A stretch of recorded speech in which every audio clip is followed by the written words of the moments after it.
बिहार की राजनीति में कौन कौन समीकरण बनेंगे 243 सीटों पर, वो मैं अभी बताऊंगा। मगर इससे पहले बता देता हूं कि आप देख रहे होंगे झकास भारत और मेरा नाम हुआ रविकांत। चैनल को सब्सक्राइब नहीं किए होंगे तो कर लीजिएगा और फेसबुक पेज को भी लाइक कर लीजिएगा। ट्विटर और इंस्टाग्राम पर भी खबरें भेजी जा रही है। अब मैं आता हूं बिहार की अभी हलचल जो राजनीति चल रही है वह किस ओर बैठेगी या किस ओर जाएगी, या फिर बिहार में मध्यावधि चुनाव होंगे। ऐसी कई अटकलें हैं और कई बयानबाजियां हैं जो मैं इसमें बताने का प्रयास करूंगा। पहली बात यह है कि मैं सभी पार्टी की सीटें बता देना चाहता हूं। पहले जो एनडीए में है उनका, उसके बाद महागठबंधन में है उनका।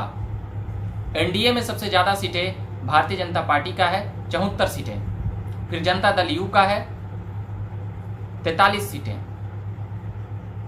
बाकी 4 सीटें वीआईपी का है यानी कि मुकेश सहनी का और जीतन राम मांझी के पार्टी हम का 4 सीटें हैं। कुल मिलाकर 125 सीटें हुए। अब वहीं महागठबंधन का 110 सीटें हैं।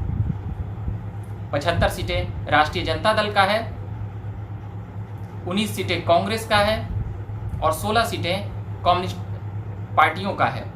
16 सीटें कुल मिलाकर 110 होते हैं, जिसमें सीपीआई-एमएल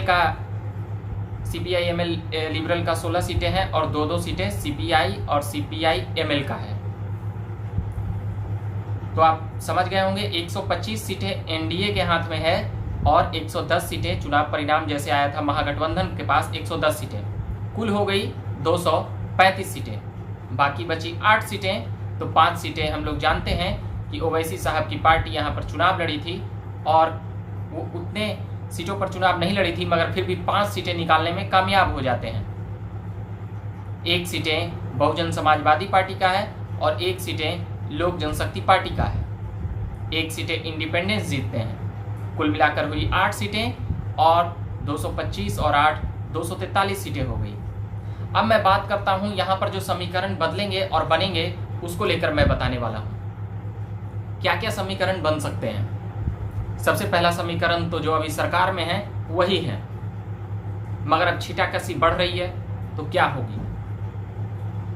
अगर नीतीश कुमार और लालू यादव का गठबंधन हो जाता है तो फिर यह एक अलग बात है, तो वो सरकारें चल जाएगी। 2015 में इसी प्रकार से सरकारें चली थी, मगर जब तेजस्वी इतना बेहतर परफॉर्मेंस कर रहे हों तो वो मुख्यमंत्री फिर से नीतीश कुमार को बनाना नहीं चाहेंगे। मगर लालू प्रसाद यादव से दोस्ती जगजाहिर है, भले ही मंचों पर दोनों की मतभेद और दुश्मनी दिखे, मगर भीतरी तौर पर पूरी तरह से ये दोनों पक्के दोस्त हैं और पक्के भाई हैं। वैसे राजनीति में कोई नहीं होता है, मगर ये बातें सभी लोग मुखरता से जानते हैं कि किस प्रकार से कभी उतनी उद्वेग में नीतीश कुमार नहीं आते हैं लालू प्रसाद को बोलते हुए, और लालू प्रसाद भी नीतीश कुमार पर कटाक्ष करते हैं, मगर जब साथ मिलते हैं तो किस गर्मजोशी से मिलते हैं। इसीलिए ये दोनों अगर मिल जाते हैं तो फिर बीजेपी को सत्ता से बाहर रहना पड़ेगा।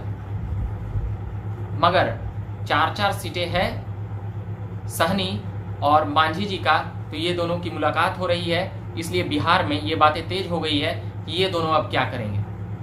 अगर ये 8 सीटें अगर लेकर हट जाते हैं तो फिर बच जाएगी बीजेपी और जदयू की सीटें 117। जरूरत अभी भी 5 सीटों की पड़ेगी।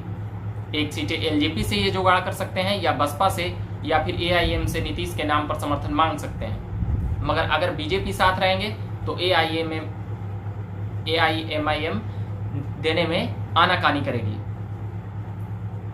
क्योंकि दोनों की एक विचारधारा का एक जो अपना द्वंद्व है वो एक अपनी बात है, एक हिंदूवादी छवि रखती है, एक मुस्लिम की छवि रहती है। तो फिर ओवैसी को दिल्ली में टीवी चैनलों पर बैठकर यह जवाब कैसे दे पाएंगे कि हमने बीजेपी के साथ आकर वोटिंग किया है। तो ये एक बातें हो गई। मगर जो अलग बातें हैं वो यह है कि अगर आरजेडी और बीजेपी मिल जाती है तो फिर क्या होगा। तो फिर आरजेडी के साथ महागठबंधन में कांग्रेस नहीं रहेगी और शायद वाम दल भी न रहें, तब भी दोनों 75 और 74 सीटें हैं तो सरकार चला लेंगे। मगर ऐसी संभावनाएं कम लगती है, बहुत कम लगती है। एक और संभावनाएं हैं कि नीतीश कुमार को आरजेडी बाहर से समर्थन दे सकती है। अगर बीजेपी सरकार गिराने का प्रयास करे तो कांग्रेस और वामपंथी दल हमेशा साथ आ सकते हैं, ये इन दोनों की साथ आने की चांसेस ज़्यादा हैं। मगर फिर भी नीतीश कुमार के पास वह आंकड़ा नहीं पहुंच पाएगा, क्योंकि 43 और एक निर्दलीय की अगर जोड़ दें तो 44 सीटें नीतीश कुमार के पास है, और 19 सीटें अगर लाएंगे तो 44 और 19 63 हुआ, और 63 और अगर 16 सीटें अगर वाम दलों के लिए आएंगे तो फिर 79 ही सीटें पूरी की। मगर वह भी पूरी नहीं हो पाएगी, 80 पर रुक जाएगी नीतीश कुमार की गाड़ी। यानी कि नीतीश कुमार को इस बार अपने मनमानी ढंग से 122 लाना काफ़ी मुश्किल है। इसका सबसे बड़ा रीज़न है कि उनको इस बार 43 सीटें आई है, और बीजेपी नीतीश कुमार को मुख्यमंत्री बनाए रहना चाहती है। जैसा कि सेंट्रल ने यहाँ पर चुनाव लड़ने के पहले यह घोषणा की थी कि नीतीश कुमार कितनी भी सीटें जीते तो हम इतना लाएंगे देंगे। मगर फिर भी और भी समीकरण बन सकते हैं कि कोई किसी का मुख्यमंत्री नहीं बने और फिर से मध्यावधि चुनाव हो जाए, राष्ट्रपति शासन लग सकती है। मगर नीतीश कुमार इन सभी खेलों में माहिर हैं। हो सकता है कि नीतीश कुमार आरजेडी को समर्थन दे दें और तेजस्वी या किसी और को मुख्यमंत्री बना दें। मांझी जी को अलग राग आलाप रहे उनके पार्टी वाले कि मुख्यमंत्री का ऑफर आया है आरजेडी की तरफ से, मगर आरजेडी ऑफर दे सकती है, मुख्यमंत्री नहीं बना सकती है। क्योंकि अगर बनाती है तो फिर ये कहा जा सकता है कि राजनीति में कुछ भी हो सकता है, और यह दांव खेला जा सकता है क्योंकि मुख्यमंत्री का लोगो जीतन राम मांझी पे लगा हुआ है। ऐसे कई द्वार हैं जो अभी बिहार के राजनीति में खुले हुए हैं, मगर बीजेपी और कांग्रेस नहीं मिलेगी, ये बातें साफ है। और कांग्रेस की इतनी सीटें नहीं है कि वह किसी की सरकार बना दे और किसी की सरकार गिरा दे। हाँ, वो किसी पार्टी के पीछे रहकर सहयोगी की भूमिका में आ सकती है, मगर अगर 75 और 43 सीटें अगर जोड़ देंगे तो फिर भी बहुमत तक नहीं पहुंच पाएंगे, तो कांग्रेस और वाम दलों का साथ लेना पड़ेगा। अब बातें आती है कि बीजेपी क्या करेगी, क्या इन सभी स्थितियों में विपक्ष में रहेगी या फिर स्पीकर का फायदा यहाँ पर उठा सकती है, क्योंकि स्पीकर का बहुत महत्वपूर्ण भूमिका होता है।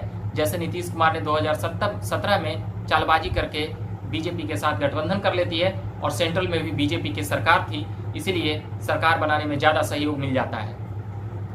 अगर बीजेपी चाहे तो कुछ और सीटें अगर जुगाड़ करके बीजेपी भी अपना मुख्यमंत्री बना सकती है, मगर फिलहाल उसके पास 74 सीटें हैं। अगर एक सीटें एलजेपी का जोड़ दिया जाए तो 75 होता है, वीआईपी और हम का जोड़ दिया जाए तो 83 होता है।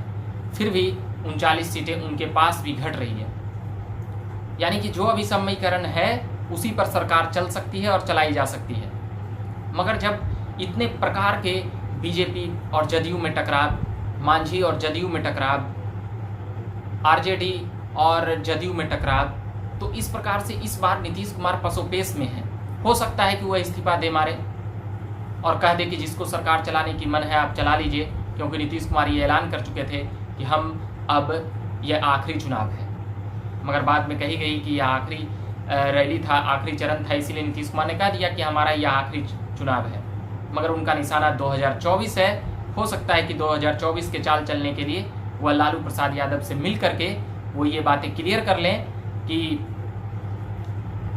हमें प्रधानमंत्री के लिए प्रमोट किया जाए कांग्रेस और महागठबंधन की तरफ से, तब तक के लिए हम मुख्यमंत्री रहेंगे, फिर बाद में तेजस्वी को मुख्यमंत्री बना देंगे। ऐसे डील हो सकते हैं, मगर इसकी इतनी दूर तक सोचना और इतनी दूर तक जाकर फैसला लेना शायद या हमारी सोच हो सकती है या फिर कुछ और राजनीतिक चिंतक विश्लेषकों की सोच हो सकती है। मगर यह परिणाम तक पहुँचे तो समझ सकते हैं कि ये बातें अगर सही होती है तो कितनी बड़ी बात होगी। हम अभी बैठे थे कि इन सभी तमाम बातों पर जिस प्रकार से सीट है और बिहार में जो राजनीतिक घटनाक्रम और जो चक्र चल रहा है उस पर हम सभी एंगल से एक दृष्टिकोण रखें, एक बात रखें कि कौन क्या सरकार बना सकती है। अगर आपके पास भी सुझाव हो कि कौन कैसे क्या सरकार बना सकती है तो आप भी सुझाव अपने कमेंट बॉक्स में हमें लिख कर भेज सकते हैं कि ये का सरकार बन सकता है, इतनी इतनी सीटें हैं। इससे पहले हमने प्रयास किया कि हम तमाम चीज़ों को क्लियर करें कि किन की सरकार बन सकती है। हो सकता है कि जीतन राम मांझी बाहर चले जाएं, मगर जीतन राम मांझी ऐसा रिस्क नहीं लेंगे क्योंकि उनके पुत्र नीतीश कुमार में मंत्री हैं। अगर जीतन राम मांझी बाहर जाते हैं फिर भी सरकार को बचाना बड़ी बात नहीं है, क्योंकि सहनी अगर बाहर जाएंगे, दोनों अगर साथ में बाहर जाएंगे, तब नीतीश कुमार की सरकार अल्पमत में आ जाएगी। मगर जदयू के प्रवक्ता का कहना है कि ये सारा खेल बीजेपी करवा रहे हैं, चाहे वह मांझी हो या सहनी हो या फिर टुन्ना पांडे हो या फिर बीजेपी के नेता हमलावर हों। उपेंद्र कुशवाहा भी लगातार ये बातें कह चुके हैं कि हमारे मुख्यमंत्री के बारे में आप ऐसा कहिएगा तो फिर ये बर्दाश्त नहीं किया जाएगा। बाकी रही सही कसर संजय सिंह ने पूरा कर दी कि नीतीश कुमार पर कोई भी अंगुली उठेगी हम उसको काट देंगे। इसको लेकर बीजेपी में भी नाराजगी है, मगर अब देखना है कि इतने घटाटोप के बाद क्या होता है। राजनीति है, राजनीति में बहुत कुछ संभव है, सभी दोस्ती और रिश्ते किनारे लग जाते हैं, सत्ता महत्वपूर्ण होता है, केवल सरकार में आना और बने रहना पार्टियों की मुख्य भूमिका होती है कि हम सरकार पे कैसे काबिज हों और उन तंत्रों का कैसे उपयोग करें, तो समझ में आता है पार्टी की प्रमुखता यही होती है। तो अभी के लिए हम इतना ही कहेंगे, जो जैसे हैं वो ऐसे हैं। हमने एक प्रयास किया कि कौन कैसा बिहार में एंगल बन सकता है, तो अभी के लिए इतना ही कहेंगे। आप देख रहे होंगे झकास भारत, मेरा नाम हुआ रविकांत। चैनल को सब्सक्राइब कर लीजिएगा, फेसबुक पे देख रहे होंगे तो लाइक कर लीजिएगा, ट्विटर और इंस्टाग्राम पर भी जाइएगा, खबरें मैं देते रहता हूँ। धन्यवाद।